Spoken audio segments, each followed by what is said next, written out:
Բարև ձեզ, օրցրագրի հիմնական թողարկման գլխավոր թեմաներն են։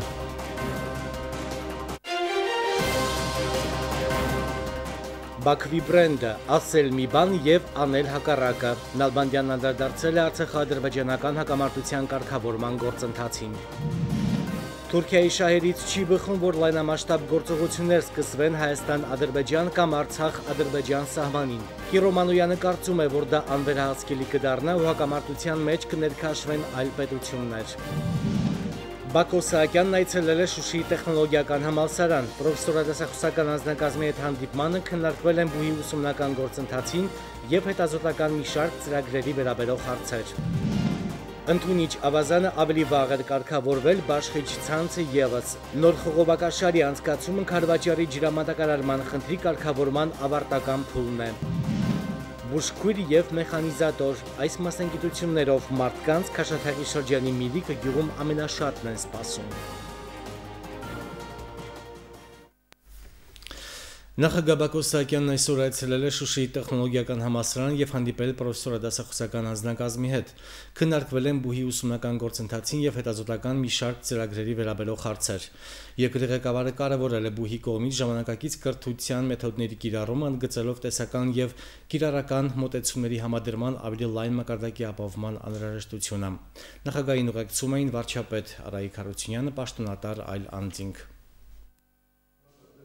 Պատրաստել ինժեներական ու գյուղոլորտի կադրեր, այս առաքելությամբ է Արցախում նոր բուհ հիմնվել։ Ուսումը կազմակերպվում է 3 ուղղությամբ՝ գյուղատնտեսական ոլորտ, ճարտարապետաշինարարական ու ինժեներական ենթակառուցվածքներ։ Վերջինս իր մեջ ներառում է տեղեկատվական տեխնոլոգիաների ոլորտը, լեռնամետալուրգիան, էներգետիկան ու կապը։ Ուսումնական գործընթացը կազմակերպել ոչ մեծ խմբերով, մասնագիտացված կրթություն հաղորդելով ուսանողներին։ 7 լաբորատորիաները փորձարկումների համար են։ Գործական հատվածին մեծ ուշադրություն են դարձնում։ Փորձուսուցումների մի մասը կազմակերպվում է Երևանի գիտահետազոտական ինստիտուտներում։ Տեխնոլոգիական համալսարան ունենալը երկրի իշխանությունները անհրաժեշտություն են դիտում ու այսօր էլ համարում են, որ ժամանակին ճիշտ որոշում են կայացրել։ Մենք ոչ թե չենք ափսոսում, այլ մեկ անգամ ևս բարձրաձայնում ենք, որ մեր կողմից ընդունված որոշումը մեր երկրում ունենալ տեխնոլոգիական ուղղվածության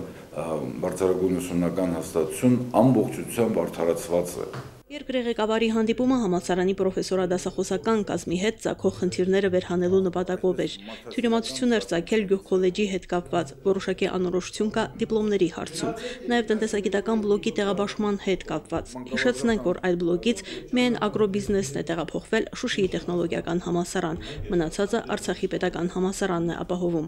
Տնտեսագիտական ուղղությունները կդասավանդվեն պետական համալսարանում թե տեխնոլոգիականում, նախարար Սլավա Ասերյանը այստեղ խնդիր չի տեսնում։ Գյուղ-քոլեջն ավարտած ուսանողները կարող են ագրարայինի 2-րդ կուրսում ուսումը շարունակել, իսկ դիպլոմների հարցը ռեկտոր Հովհաննես Թոքմաջյանի բնորոշմամբ հեշտ լուծվողներից է, ուսանողները կարող են կրկնակի դիպլոմ ստանալ։ Մենք նպատակ ունենք համաշխարհային տնտեսությունը համալրելու, թե մենք նպատակ ունենք մեր հարազատ երկրի տնտեսությունը անհրաժեշտ մասնագետներով համալրելու։ Կարծում եմ բոլորս գիտակցում ենք, որ մեր առաջնային նպատակը մեր տնտեսությունը համապատասխան եւ անհրաժեշտ մասնագետներով համալրելն է։ Համամիտեք այդպիսի որակմաններ։ Ոչ թե մեր ուսանողները ազատ չեն, ասենք, ընտրություն կատարելու, մեր երկրի քաղաքացիները ազատ են բոլոր առումներով իրենց կյանքը կառուցելու։ Բայց մեր երկրի յուրահատկություններից եւ մեր երկրի պահանջներից ելնելով մենք բոլորս բարձրաձայնում ենք, որ մեր առաջնային նպատակը մեր տնտեսությունը այդ նշված մասնագետներով համալրելն է։ Տեխնոլոգիական համալսարանը միանշանակ մեծ անհրաժեշտ կադրեր պատրաստելու նպատակով է ստեղծվել։ Համալսարանի գրավչությունը բարձրացնելու խնդիր կա։ Բնագիտական առարկաների նկատմամբ հետաքրքրությունը դպրոցական օղակում պիտի սերմանվի։ Ապագա մասնագետներին կարելի է հրապուրել բարձր աշխատավարձով։ Խնդիրների խնդիրը բարձրակարգ դասավանդող կազմն է։ Երևանից դասգիտությունների դոկտոր է գալիս դասավանդում, բայց մենք տեղում մեր կադրերը պիտի ունենանք։ Նախագահն այդ առնչությամբ առաջարկներ էր ակնկալում։ Հրավիրված դասախոսներին Շուշիում ծառայողական բնակարաններ հատկացնելու հարց քննարկվեց։ Ապագայում իրականացնելու ենք այն անհրաժեշտ աշխատանքները, որ նոր ներուժ կհաղորդի այս ուսումնական հաստատությանը, անկասկած։ Ուղղակի ուզում եմ ավելի շուտ հասնենք ձեզ հետ այդ հաջողություններին։ Ուզում եմ ավելի շուտ սկսենք այդ թողարկել այդ մասնագետներին։ Պետական մակարդակով ամեն ինչ արվելու է Շուշիի տեխնոլոգիականի կայացման համար։ Ուսանողների ճիշտ մասնագիտական կողմնորոշման համար ընտանիքն ու հասարակությունը իրենց դերակատարությունը ունեն, սակայն միայն կայացած բուհը կարող է ընդունելության բարձր շեմ ապահովել։ Մարինա Մկրտչյան, Մերուժան Հայրապետյան, օր։ Վորոնիժի մարզում 3 մարդ, այդ թվում 2 երեխա է տուժել Մոսկվա-Երևան երթուղային ավտոբուսի վթարից, այդ մասին հայտնել է Ռուսաստանի ներքին գործերի նախարարության տարածաշրջանի գլխավոր վարչությունը։ Այսօր առավոտյան Վերխնի Մամոնսկի շրջանում M4 Դոն ավտոճանապարհի 717-րդ կիլոմետրում Mercedes-Benz ավտոբուսի 35-ամյա վարորդը կորցրել է փոխադրամիջոցի կառավարումը, ինչի հետևանքով այն ընկել է ճամփեզրի առուն։ Ճանապարհատրանսպորտային պատահարի հետևանքով տուժել է 3 մարդ, ավտոբուսն ընթանում էր Մոսկվա-Երևան երթուղով, փոխադրամիջոցում եղել է 39 մարդ, ասել են մամլոյցարայությունում։ Ներքին գործերի նախարարության տվյալներով տուժածներից 2 երեխաներ են 7-ամյա մի տղա Կրասնոյարսկի երկրամասի բնակիչ եւ 10-ամյա աղջինակ Կոստրոմայի մարզի բնակչուհի։ Տուժածներին միջին ծանրության վնասվածքներով տեղափոխել են Բոգուչարսկի հիվանդանոց։ Ադրբեջանի պաշտոնյաները յուրահատուկ տաղանդ ունեն կենտրոնանալու ինչ-որ բանի վրա եւ դա անընդմեջ կրկնելու, ինքնին արժեզրկելով ասացի իմաստը եւ անելով հակառակը։ Երևանում այսօր Էստոնիայի արտաքին գործերի նախարար Սվեն Միքսերի հետ համատեղ ասուլիսի ընթացքում այս մասին ասել է Հայաստանի արտգործնախարար Էդվարդ Նալբանդյանը, մեկնաբանելով Ադրբեջանի արտգործնախարար Էլմար Մամեդյարովի հայտարարությունը այն մասին, որ ժամանակն է փոխել ստատուս քվոն։ Ով է խոչընդոտում իրականացմանը եւ չի իրականացնում, չի կատարում այն պայմանավորվածությունները, որոնք ձեռք են բերվում հանդիպումների ժամանակ, նախագահների, արտգործնախարարների հանդիպումների ժամանակ, որը հնարավորություն կտար շարժել առաջ բանակցային գործընթացը եւ փոխել ստատուս կվոն։ Հենց Ադրբեջանը դա նմանացնում է այն, ինչ որ ադրբեջանցիները, ասենք, խոսում են խոսքի ազատության, հիմնարար ազատությունների կամ մարդու իրավունքների պաշտպանության մասին, բայց անում են լրիվ հակառակը։ Գիտեք, Բաքվի բրենդ է արդեն առաջացել, ասել մի բան, լրիվ ուրիշ բան անել։ Ինչ վերաբերվում է ՄԱԿ-ի անվտանգության խորհրդի բանաձևերին, ապա ՄԱԿ-ի անվտանգության խորհրդի բանաձևերը ինչու են 4 ընդունվել, որովհետև երբ որ ընդունվում էին 93 թվականին, ամեն բանաձևից հետո Ադրբեջանը հրաժարվում էր կատարել։ Եվ այդ բանաձևերը ընդունում էին մեկ նպատակով՝ կանգնացնել ռազմական գործողությունները։ Խոսքը չէր գնում բանակցային գործընթացի էության մասին։ Դրանք ուղղված էին զինադադարի հաստատմանը։ Ցավոք Ադրբեջանը խոչընդոտեց եւ հնարավոր չեղավ դա անել։ Ըստ մամուլի տեղեկությունների Ստամբուլից Բաքու թռչող Turkish Airlines ավիաընկերության ինքնաթիռը, որը կատարում է Բաքու-Անկարա չիվերթը, անցնում է Արցախի օդային տարածքով։ Նախագահի աշխատակազմի տեղեկատվության գլխավոր վարչության պետ Դավիթ Բաբայանն այս առիթով ասել է, որ Արցախը երբևէ քաղաքացիական ինքնաթիռներ չի խոցելու։ Նախ մենք Ադրբեջան չենք, որ խոցենք քաղաքացիական ինքնաթիռներ, դա մեր էությանը խորթ է։ Երկրորդ, եթե այդպիսի չիվերթը իրականացվում, դա ցույց է տալիս Ադրբեջանի քարոզչության ողջ կեղծ լինելը։ Մի կողմից նրանք հորդորում են, որ Արցախի օդային տարածքով ոչ մի չիվերթ չլինի, մյուս կողմից այդ նույն տարածքով իրականացնում են տարբեր միջազգային չիվերթներ։ Փաստորեն Ադրբեջանն ինքն իրեն հակասում է։ Թող աշխարհը տեսնի, թե ինչ տարբերություն կա մեր եւ Ադրբեջանի պես բարբարոս ֆաշիստական պետությունների միջև, ասել է Դավիթ Բաբայանը։ Բլոգեր Ալեքսանդր Լապշինի դատական գործը փոխանցվել է Բաքվի ծանր հանցագործությունների դատարան։ Առաջին դատական նիստը տեղի կունենա հունիսի 22-ին, փոխանցում է Trend լրատվական գործակալությունը։ Հիշեցնեմ, որ 2012-ի ապրիլին եւ 2011-ի ապրիլին եւ 2012-ի հոկտեմբերին Լեռնային Ղարաբաղ այցելած Լապշինը Ադրբեջանի իշխանությունների պահանջով 2016 թվականի դեկտեմբերի 14-ին ձերբակալվեց Մինսկում։ Բաքուն Մինսկից պահանջեց արտահանձնել Լապշինին։ Բելարուսի դատախազությունը բավարարեց այդ պահանջը եւ այս տարվա փետրվարին բլոգերին արտահանձնեց։ Ադրբեջանական դատախազության հարուցած քրեական գործով բլոգերը մեղադրվում է Ադրբեջանի տարածքային ամբողջականության ոտնահարման հրապարակային կոչեր անելու եւ երկրի քաղաքական սահմանը հատելիս անհրաժեշտ փաստաթղթերի բացակայության համար։ Մեղադրանքները հաստատվելու դեպքում նրան սպառնում է մինչև 8 տարվա ազատազրկում։ Թուրքիայի շահերից չի բխում, որ լայնամասշտաբ գործողություններ սկսվեն Հայաստան-Ադրբեջան կամ Արցախ-Ադրբեջան սահմանին, քանի որ դա անվերահսկելի կդառնա ու հակամարտության մեջ կներքաշվեն այլ պետություններ։ Նման կարծիք է հայտնել Կիրո Մանոյանը։ Հույդա հայտատի կենտրոնական գրասենյակի պատասխանատուն այսօր հրավիրված մամուլ ասուլիսում անդրադարձել է նաև տարածաշրջանային գործընթացներին եւ նշել, որ Կատարին ընդառաջ գնալու եւ հարաբերությունները խորացնելու առումով Հայաստանի դիրքորոշումը ճիշտ է։ Ինչ վերաբերում է Սիրիական Թենջուկին, ապա այդտեղ տեղի ունեցած իրադարձությունները չեն խոսում Թուրքիայի հաջողությունների մասին, այլ հակառակը։ Կատարին ընդառաջ գնալու եւ հարաբերությունները սերտացնելու առումով Հայաստանի դիրքորոշումը ճիշտ է։ Կիրո Մանոյանը բուրըն քննարկած հարցի վերաբերյալ նման տեսակետ ունի։ Մանրամասնում եմ։ Պետք է միշտ հիշել, որ Կատարի դեմ գլխավոր քայլեր ձեռնարկող պետությունը դա Սաուդական Արաբիան է, ով առայսօր մերժում է Հայաստանի Հանրապետության հետ դիվանագիտական հարաբերություններ հաստատել, հիմնականում արի պաշտպանություն կամ աջակցություն Թուրքիային եւ Ադրբեջանին։ Հույդա գործիչը կարծում է, որ արաբական երկրները վերջնականապես պետք է որոշեն, թե ինչ են անելու Սիրիայի հարցում։ Ըստ նրա, այդ երկրում տեղի ունեցածը չի վկայում Թուրքիայի հաջողությունների մասին։ Միևնույն ժամանակ մեր հարևանի շահերից չի բխում Արցախյան պատերազմի վերսկսումը։ Այդ կերպ իրավիճակը անվերահսկելի կդառնա։ Կներքաշվեն այլ պետություններ, Ռուսաստանն ու Իրանն էլ անտարբեր չեն մնա։ Կարող է որոշ քայլերի մեջ աջակցի Ադրբեջանին, որպեսզի Ադրբեջանի ղեկավարը մի քիչ ավելի լավ զգայինք իրեն, ինքսինք, բայց չեմ կարծում դա կբխի Թուրքիայի շահերից որևէ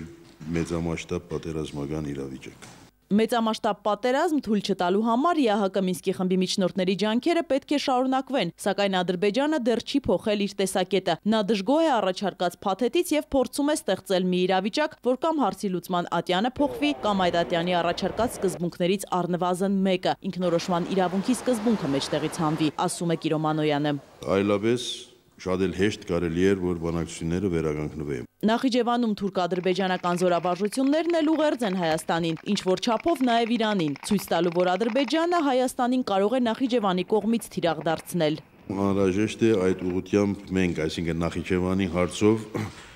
իսկապես ունենանք ավելի հիմնավորված գեցված։ Ասուլիսի ավարտին Կիրո Մանոյանն անդրադարձավ նաև Հայաստանի օրհներգի հնարավոր փոփոխության մասին խոսակցություններին։ Պետական օրհներգը, զինանշանն ու դրոշը գեղեցկության մրցույթում չեն ներկայացվելու։ Եթե քաղաքական գործիչներ են առաջարկողները, նշանակում է ցանկանում են հարամանել Հայաստանի առաջի հանրապետության 100-ամյակը։ Հիմնը ունի որոշակի խորհուրդ եւ այն փոխելը կնշանակի հեռանալ այդ խորհրդից, եզրափակեց Կիրո Մանոյանը։ Եվս 2-3 ամիս եւ Քարվաճար քաղաքի բնակիչները կունենան ջրամատակարարման երկրորդ ուղղությունը երաշխավորված մասնագետների եւ գնահատված լեռնային աղբյուրի համը գնահատողների կողմից։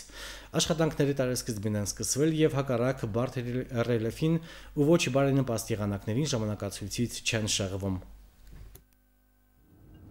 Ծառ Քարվաճար ճանապարհով անցնողները հավանաբար արդեն ճանապարհամերձ տարածքում իրականացվող աշխատանքները նկատելու առիթ ունեցել են։ Այստեղ աշխատելը բարդ է, մի կողմից եղանակը, մյուս կողմից բարդ ռելիեֆը, անգամ սովորական աշխատանքները կատարելիս են դժվարություններ ստեղծում։ Հողային աշխատանքները կատարելու ժամանակ շատ դժվարություններ են հանդիպում։ Տենկերից նայել եք, ժայռերը բախուխելով զորով են տարածքով անցնում եք, վերևից քայլեր անկնում, տարածքը շատ անտանելի է։ Շատ դժվարություն է քանդում, պատկերացրու ես հզոր տեխնիկան, էլի դժվարություն է քանդում այս տարածքը։ Այս օրերին Քարվաճար ծառ ճանապարհի երկայնքով հիմնական ընկերության շուրջ 2 տասնյակ աշխատակիցներ են աշխատում մի քանի բրիգադներով։ Քարվաճար քաղաքի ջրամատակարարման նոր գիծ է անցկացվում։ Նախկին խողովակները շատ ահավոր վիճակում են, շատ ահավոր վիճակում։ Կարող եք անձամբ տեսնել, այնա բաց կողքով այդ հիմա ու համարյա թե ամեն օր ավարյանների, կարգով պրոպուսների, կարգով շատ բնակիչներին, շատ որ ջրի որակի առումով, խողովակաշարի առումով շատ նեղություն են կրում բնակիչները։ Ծրագիրը 2017-ի սկզբին է մեկնարկել հակառակ եղանակի անակնկալներին եւ բարդ ռելիեֆի հարուցած դժվարություններին, աշխատանքների զգալի մասը արդեն ավարտվել է։ Այս պահին կատարվում է ուրեմն գծի ջրատարի գծի փորման աշխատանքները, նախապատրաստական շերտի աշխատանքներն, խողովակաշարի բանը, իզոլյացիայի աշխատանքն են բիտումային մասწիկայով։ Գործը քանի որ երկայնական բնույթ է կրում, կան 3-ից 4 բրիգադաների կարգի գործ։ Մոտ 14,5 կիլոմետր է կազմելու նոր խողովակաշարի երկարությունը, աշխատանքների 60%-ն արդեն ավարտել են։ Հին ու նոր խողովակաշարերը միայն որոշ հատվածում են զուգահեռ ձգվում։ Նոր խողովակաշարի համար ջուրը վերցնելու են ավելի բարձր կետից, չարչարանքը մի փոքր ավելի շատ կլինի, բայց նոր ջրի որակը դա լիուլի կփոխհատուցի, վստահեցնում է Գևորգ Գրիգորյանը։ Նախկին ջուրը ուրեմն վերցրված էր Ծարգյուղի հովիտի տակի գետից, այժմվա ջուրը անմիջական աղբյուրներից ենք վերցրել։ 2000 մետր ծովի մակարդակից այժմվա ջուրն է, նոր վերակառուցվող ջուրը։ Հին ջուրը մոտավոր 1400-ի կարգի է։ Առայժմ աշխատանքների ժամանակացույցից չեն շեղվում, Աշխեկը վստահ է ջրագծի կառուցումը ժամանակին կավարտեն։ Նախատեսում ենք ավարտել օգոստոսի վերջ։ Ժամկետներում տեղավորում ենք, պետք է լինում գործից հետո արտաժամի աշխատում ենք։ Դա քարվաճառին վայրկյանում 18 լիտր ջրով կապահովի, կգործի նաև նախկին խողովակաշարը որպես պահեստային։ Նոր խողովակաշարի անցկացումը քարվաճառի ջրամատակարարման խնդրի կարգավորման ավարտական փուլն է։ Ընդունիչ ավազանը ավելի վաղ էր կարգավորվել, Բաշխիչ ցանցը ևս։ Նորայր Հովսեփյան, Հայկ Բաբայան, օր։ Շրջկենտրոն Բերձորից 50 կիլոմետր հեռու դժվարանցանելի ճանապարհներով եւ առանց բուժքրոջ։ Քաշաթաղի շրջանի Միրիկը գյուղում ճանապարհների խնդիրը նոր չէ, բուժքուրն էլ 1 տարի առաջ տեղափոխվել է այլ բնակավայր, իսկ բուժօգնության մասին խոսելն ավելորդ է։ Այդուհանդերձ Միրիկում հաղթահարում են ամենօրյա դժվարությունները, զբաղվում անասնապահությամբ եւ բազմապատկում ձեռքբերումները։ Դրանց ցուցակը գլխավորում է երեխաների քանակը։ Փոքրիկ համայնքում մանուկներն այնքան շատ են, որ մանկապարտեզի հարցն են բարձրացնում։ Միրիկի համայնքապետն այս տարածքում եղել է դեռ Արցախյան պատերազմի տարիներին։ Արտաշատի նախկին Ղարաբաղ կոմիտեի ռազմական խորհրդի անդամը մարտական մակարդությունը ստացել է այս կողմերում։ Գոյամարտում տեսել է եւ ընկերոջ կորուստ եւ վայելել հաղթանակի բերկրանքը։ Գյուղի խաղաղարավոտների համար նաեւ ինքն է պայքարել, չիմանալով, որ տարիներ հետո տեղափոխվելու եւ ապրելու է այստեղ։ Սկզբնական շրջանում շատ բարդ էր, նոր բնակիչներ, տարբեր խնդիրներ, չկար որևէ մի լույս, կապ, տրանսպորտ, հեռուստացություն, ոչ մի բան, անորոշ բնակիչները օր էին անցկացնում, ուղղակի դա մեծ դժվարությունների հետ էր կապված, ես ընդունելով այդ պատասխանատվությունը գալով զգացի, որ պետք է քայլեր ձեռնարկվի, որ բնակիչները ամրանան գյուղում։ 70-ամյա Խաչիկ Թադևոսյանը զգուշորեն վարում է մեքենան, միշտ սարքին պահում, որ երկար ծառայի։ Ներհամայնքային ճանապարհների վիճակը համեմատաբար նորմալ է, իսկ գյուղ գալիս միրիկցիներն ամեն անգամ հանդիպում են դժվարությունների։ Դրանք ավելի շատ են Խոթունձի տարեշրջանում։ Խոթարքներ հասնելը հեշտ չէ, ցանկացողներն էլ քիչ են։ Այս 22 տարվա մեջ ընդամենը 2-3 անգամ է վերանորոգվել, այն էլ կարճ ընթացքների փոքր տարածքներով է վերանորոգվում։ Մեծ տարածքներով, որ ասենք միշտ եղել է օգնական բաներ չէ, դա չի եղել։ Միակ նայեմ դել ճյուղը, որ մի փոքր ընդհանրապես բնիկ ճանապարհից հեռու են գտնվում 2-3 կիլոմետր դա շատ դժվար է արդեն վերանորոգվում։ Շատ ժամանակ ներքևի ճանապարհը վերանորոգվում է, բայց ճյուղն թողվում։ Խոթարքներ, իսկ Խոթընձիչ միրիկցիները չունեն։ Բարձրադիր գոտում գյուղացիները հիմնականում զբաղվում են անասնապահությամբ, որտեղ անասնակերի հարցն է օրակարգում։ Գիտեն, պետությունը լիզինգով տրամադրում է գյուղտեխնիկա, բայց մեխանիզատոր չունեն։ Ամբողջ համայնքով սպասում են, որ կգա ու կհաստատվի Միրիկում։ Չունենք մեխանիզատոր, ամենակարևորը, որ այդ տեխնիկան տիրապետի։ Ես անձամբ ինքս առաջարկել եմ, ես վերցնեմ այդ բոլոր պատասխանատվությունը, ուղղակի մի հատ մեխանիզատոր լինի, որ կարողանա այդ հարցերը լուծի, որտեղ գյուղին շատ մեծ կարևոր նշանակություն ունի այդ խոթարների ժամանակ, որտեղ հիմնական ասացի բնակչության եկամուտը անասնապահությունն է։ Մինչ Միրիկում սպասում էին մեխանիզատորին, տեղափոխվեց գյուղի բուժքույրը, ասում են արտագնա աշխատանքի է, իսկ համայնքը շրջկենտրոն Բերձորից բավականին հեռու է, ճանապարհները դժվարանցանելի եւ այսպես արդեն մոտ 1 տարի։ Գյուղացիների խոսքով ամռանը բուժքրոջ կարիքն ավելի շատ է զգացվում։ գոնե առաջին բուժօգնության կարիք կա։ Բերձորը հիվանդանոց կա, գիտենք, դե ասենք հիվանդության դեպքում, բայց առաջին օգնության կարիքը միշտ զգացվում, քանի որ երեխաները 38 աշակերտ, 30 նախադպրոցական, այսինքն պետք է, պարտադիր պետք է։ Միրիկի կրթօջախն է, դռները հիմա բաց են միայն մանկավարժների համար, երեխաները վայելում են ամառային արձակուրդները։ Այստեղ վերջին անգամ հարդարման աշխատանքները իրականացրել են 8 տարի առաջ, գյուղերին հատուկ մասնագետների խնդիր Միրիկում չունեն, բացը լրացրել են իրենց շրջանավարտները։ Մեր կադրերը բոլորը բարձրագույն կրթություն ստացած ուսուցիչներ են, ընդ որում այստեղի դպրոց ավարտ ջահել երիտասարդ կադրերն են, որոնք ստացել են Արցախի պետական համալսարանում բարձրագույն կրթություն եւ այժմ մեր հետ աշխատում են դպրոցում։ Միրիկում աղբյուրները շատ են, ջուրը սառնորակ, միայն թե դրա մի մասը կորցնում են կես ճանապարհին։ Խողովակաշարը հնամաշ է, մի հատվածում պետք է նորը, տրամադրման դեպքում սեփական ուժերով կկատարեն աշխատանքները։ Խողովակները վտանգավոր հատվածում են, փլզումների պոլիէթենային խողովակներ են, որը վնասվել են ջրի մոտ 40-50%-ը կորուստալինում միջև հասնում է մեր ջրամբարը։ Կենցաղային խնդիրներն ու դժվարությունները Միրիկում հաղթահարելի են դառնում երեխաների շնորհիվ։ Մանուկներն այստեղ շատ են, միայն 30-ից ավելի նախադպրոցական փոքրիկ ունեն գյուղում։ Դպրոցի հարևանությամբ խնամքով պահում են այս շենքը, հույսով, որ մի օր այստեղ բացվելու է մանկապարտեզ։ Նարեկ Սահակյան, Մերուժան Մարտիրոսյան, օր։ Այսքանը դուք դիտում եք օր ծրագրի հիմնական թողարկումը։ Բարի գիշեր։ Հանրապետության տարածքում կդիտվի փոփոխական անբավարարություն, երեկոյան ժամերին սպասվում է անձրև եւ ամպրոպ, առանձին վայրերում հնարավոր է կարկուտ։ Վարկյանում 3-ից 8 ամպրոպի ժամանակ 20-ից 25 մետր ուժգնությամբ հարավ-արևմտյան քամի։ Օդի ջերմաստիճանը գիշերը 13-ից 17, ցերեկը 23-ից 28 աստիճան տաքություն։